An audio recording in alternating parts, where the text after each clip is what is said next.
galamay. Nandyan lang sa paligid, nagmamasid. At sinisigurado ko sa inyong lahat, makakalabas. Habang binitbit na nga itong si Moira ng mga kapulisan ay dito naman na nilapitan ito ng mga reporters.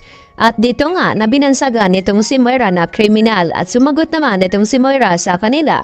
Total ay binansagan na nga daw siyang kriminal ay paninindigan na daw ni Moira ang mga sinabi ng mga social media.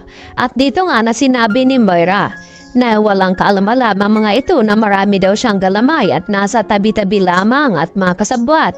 At sisiguraduhin nga daw ni Moira na makakalabas daw siya dahil inosente nga siya.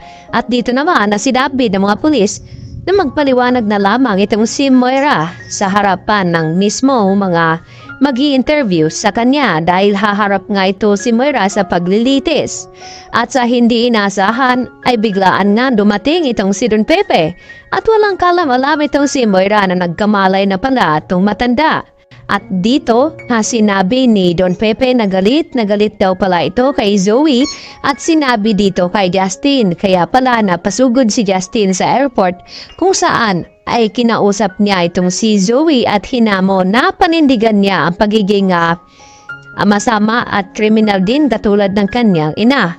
At dito naman na dumepensa itong si Annalyn sa dalawang nag-aaway ng pagpipinsan dahil alam ni Justin na hindi nagsasabi ng katotohanan itong si Zoe at plano lamang nila at pakitang tao ang mga pinakita dito ni Zoe na hindi naman talaga totally na totoo na tinulungan niya na mahuli itong si Moira.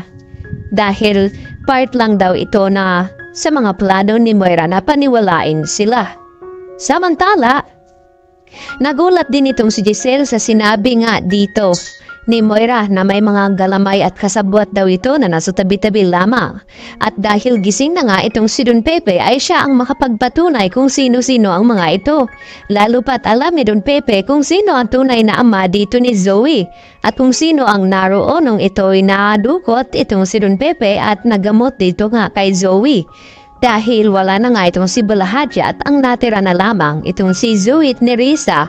At itong si Carlos Benetes at ang isang witness ni Moira na si Udax at dito nga ay tila makakalabas na nga dahil sa tulong ni Carlos at kinabahan naman ang husto itong si Carlos Benetes ngayon pati na rin itong si Zoe nang malaman nila nagising na nga itong si Don Pepe at pinuntahan itong si Moira at dito naman na sinabi ni Don Pepe na siya na lamang ang magsasalita sa mga kung sino ang kasabwat dito ni Moira at ikakagulat ng lahat dahil mapabilang dito itong si Carlos Benetes pati na rin itong si Zoe at malalaman ng lahat na ito pala ay hindi anak na tunay dito ni RJ itong si Zoe dahil mapahanggang ngayon ay hindi pa rin nakakabalik itong memorya ni RJ at taging susi upang malaman ang buong katotohanan ay walang iba kundi itong si Don Pepe dahil alam niya ang buong sikreto ng pagkatao ni Zoe kaya yun ang dahilan na naitulak nga ni Zoe sa bangin ito ngang si Don Pepe upang protektahan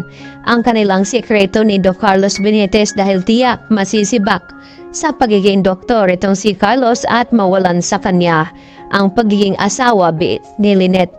At dito naman na nagpupumilit din itong si Lynette na puntahan itong si Moira dahil siya ang gustong makakita kung papaano bumagsak itong si Moira at makulong dahil sa dinami-dami ng mga kasalanan ni Moira ay ito na ang pagkakataon ni Lynette na makaganti sa kanya dahil hindi nga daw niya ito mapapatawa dahil sa pinagtangkaan din noon ni Moira ang buhay ni Lynette pati na rin itong si Annalyn.